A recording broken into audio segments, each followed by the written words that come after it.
বন্ধুরা, মানুষ এমন জীব যারা নিজের ভালোটা বুঝেও কখনো বোঝে না। তাই আজ এই প্রসঙ্গটাকে কেন্দ্র করে বৌদ্ধ সন্ন্যাসীর একটি সুন্দর ছোট গল্প শোনাবো। তাই গল্পটি মন দিয়ে শেষ পর্যন্ত শুনুন। আর প্রতিবারের ন্যায় আপনাদের কাছে একটাই অনুরোধ রইল, গল্পটি ভালো লাগলে লাইক, শেয়ার এবং সাবস্ক্রাইব করতে ভুলবেন না। তো চলুন বন্ধুরা, গল্পটি শুরু করা যাক।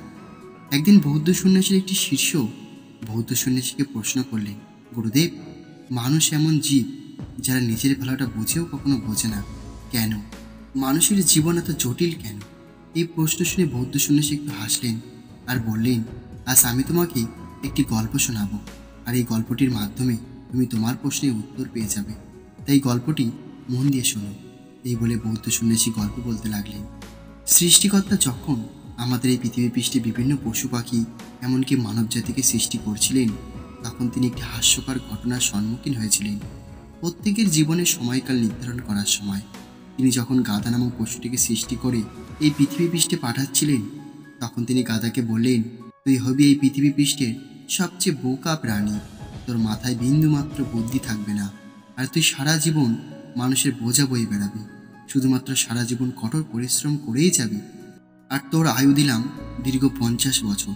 এই কথা শুনে গাধা বড় বড় চোখ করে হঠাৎ অবাক দৃষ্টিতে এবং ভারী আতঙ্কিত দৃষ্টিতে ঈশ্বরের দিকে তাকিয়ে বলল, হে ঈশ্বর, আপনি যখন আমার জীবনটা এত কষ্টকর বানালেন এবং সারা জীবন আমাকে অন্যের বোঝা বয়ে বেড়াতে হবে, তাহলে দয়া করে আমার আয়ু 50 বছর দেবেন না।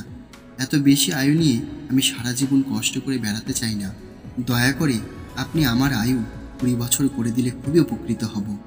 এই কথা শুনে তখন ঈশ্বর গাধাকে উদ্দেশ্য করে বললেন, ঠিক আছে, তুই যেটা চাস সেটাই হবে। তোর আয়ু দীর্ঘ 50 বছর থেকে কমিয়ে মাত্র 20 বছর করে দিলাম। এরপর সৃষ্টিকর্তা কুকুরকে উদ্দেশ্য করে বললেন, তুই হবি মানুষের সবচেয়ে বিশ্বস্ত বন্ধু এবং লোকের বাড়ি পাহারা দিয়ে বেড়াবি, কিন্তু তুই মানুষের উচ্ছিষ্ট খেয়েই বেঁচে থাকবি। তোর আয়ু দিলাম 30 বছর। তখন কুকুর সৃষ্টিকর্তাকে উদ্দেশ্য করে বলল, হে ঈশ্বর, আমাকে যখন মানুষের উচ্ছিষ্ট খেয়েই বেঁচে থাকতে হবে, তাহলে দয়া করে আপনি আমার আয়ু 30 বছর থেকে কমিয়ে 15 বছর করে দিন। এই 15 বছর আমি মানুষের বন্ধু হয়ে বেঁচে থাকতে চাই। কুকুরের এই কথা শুনে সৃষ্টিকর্তা তখন তার কথায় সম্মতি জানিয়ে বললেন, ঠিক আছে, তোর কথা অনুযায়ী আমি তাই দিলাম। এরপর সৃষ্টিকর্তা বানরকে উদ্দেশ্য করে বললেন, বানর, তোর মতো প্রাণীর একমাত্র কাজ হলো সারা জীবন সকল মানুষকে রঙ্গ তামাশা দেখানোর মাধ্যমে আনন্দ দিয়ে বেড়ানো এবং এক গাছ থেকে আরেক গাছে ঘুরে ঘুরে বেড়ানো আর গাছের ফলমূল খেয়ে বেঁচে থাকা। তোর জীবনের আয়ু আমি দিলাম গোটা 20 বছর।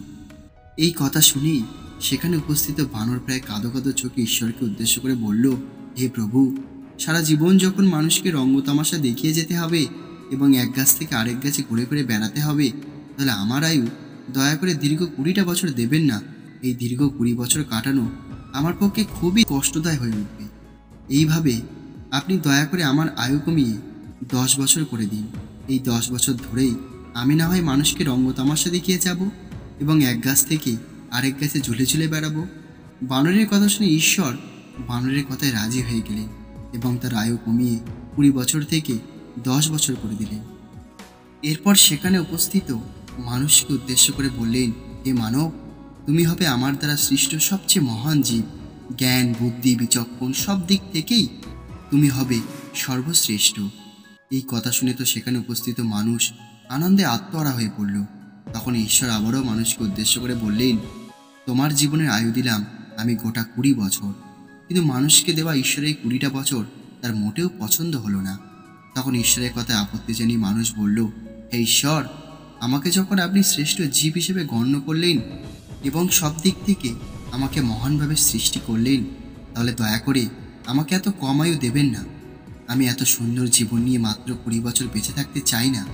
এরপর মানুষ করজোরে ঈশ্বরকে বলল, প্রভু, একটা কাজ করা যায় না? ঈশ্বর তখন মানুষের কথার উত্তরে অবাক দৃষ্টিতে তার দিকে তাকিয়ে বললেন, কি কাজ? মানুষ তখন ঈশ্বরকে উদ্দেশ্য করে বলতে শুরু করলো, গাধার ফিরিয়ে দেওয়া আয়ুর 30টা বছর, কুকুরের ফিরিয়ে দেওয়ার আয়ু 15টা বছর এবং সর্বশেষ বানরের ফিরিয়ে দেওয়া আয়ুর 10টা বছর আপনি আমাকে বাড়তে দিতে পারবেন না? এই কথা শুনে ঈশ্বর প্রথমত একটু অবাক দৃষ্টিতে কিছুক্ষণ মানুষের দিকে চেয়ে রইলেন। তারপর তিনি একটু মুচকি হেসে নিজের মনে মনে বললেন, নিজের ভালোটা কিন্তু পাগলেও বোঝে, কিন্তু হে মানব জাতি, তুই শুধু বুঝলি না। তারপর তিনি মানুষকে উদ্দেশ্য করে বললেন, ঠিক আছে, তোমার ইচ্ছাই পূর্ণ হবে। তারপর থেকে ঈশ্বরের দেওয়া বর অনুযায়ী মানুষ তাদের জীবনের প্রথম 20টা বছর বাঁচে খুবই সুন্দরভাবে, যেহেতু সে 20 বছর ঈশ্বরের কাছ থেকে পাওয়া বর অনুযায়ী তারা পেয়েছিল। তারপর মানুষ তাদের জীবনের বাকি 30টা বছর বাঁচে গাধার মতো সংসারে বোঝা টেনে, যেটা তারা নিজেরাই গাধার আয়ু চেয়ে ঈশ্বর থেকে আদায় করে নিয়েছিল। তারপর মানুষ তাদের জীবনে বাকি 15টা বছর বাঁচে কুকুরের মতো, যখন সে যা পায় তাই খায় তাদের ছেলে মেয়েদের কাছ থেকে। এটাও কিন্তু তারা বর হিসেবে চেয়ে নিয়েছিল ঈশ্বরের কাছ থেকে। এবং সর্বোপরি জীবনের শেষ 10টা বছর মানুষ বাঁচে হনুমানের বা বানরের মতো করে, কখনো এক সন্তানের বাড়ি, তো আবার কখনো অন্য সন্তানের বাড়ি। এভাবেই তাদের জীবন কাটে। এবং বানরের মতো করে মানুষের জীবনে নাতি নাতনিদের বিনোদন দেওয়াই হলো তাদের শেষ জীবনের প্রধান গুরুত্বপূর্ণ কাজ। তারপর বৌদ্ধ সন্ন্যাসী তার সেই শিষ্যকে বললেন, মানুষের আয়ু কতটা এবং কেন জানতে আজকের গল্প থেকে শিক্ষা নিয়েও 3টি কথা কখনোই ভুলবে না। প্রথমত, মানুষ হলো এমন জীব যারা কখনোই অল্পতে সন্তুষ্ট থাকতে পারে না। দ্বিতীয়ত, অতিরিক্ত লোভের ফলস্বরূপ কিন্তু তাদের লোভের পাপের ফল তাদেরকেই ভোগ করতে হয়। এবং সর্বশেষ তৃতীয়ত, মানুষ বাঁচার জন্য লড়াই করে যায় এবং মৃত্যুকে বদনাম করে, কিন্তু এটা বোঝে না যে যন্ত্রণা জীবনই দেয়, মৃত্যু নয়।